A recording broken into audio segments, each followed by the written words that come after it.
Hiyo.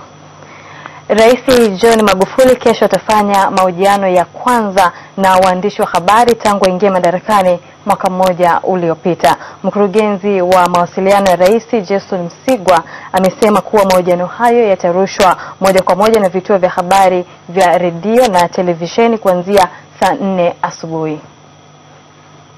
Rais wa Jamhuri ya Muungano wa Tanzania Dr. John Pombe Magufuli tunatarajia kesho tarehe 4 mwezi wa 11 mwaka 2016 siku ya Ijumaa atafanya mkutano wake wa kwanza na waandishi wa habari, na tunataraji katika mkutano huu waandishi wa habari wataulizwa maswali mbalimbali ambayo bila shaka yatakata kiu ya muda mrefu ya sio tu wanahabari bali wananchi mbalimbali ambao wamekuwa wakitaka kujua mambo mbalimbali kutoka kwa Mheshimiwa Rais. Mkutano huu tunatarajia utafanyika katika ukumbi wa Ikulu hapa jijini Dar es Salaam na utaanza majira ya saa 4, na pia mkutano huu utarushwa moja kwa moja na vyombo vya habari vya redio na television.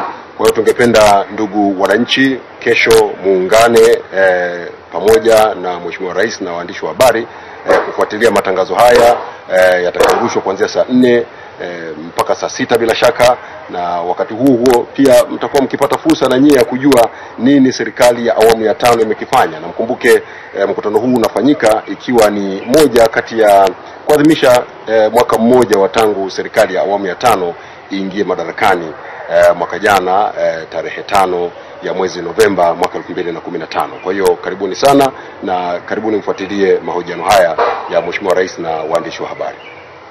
Kwa upande wa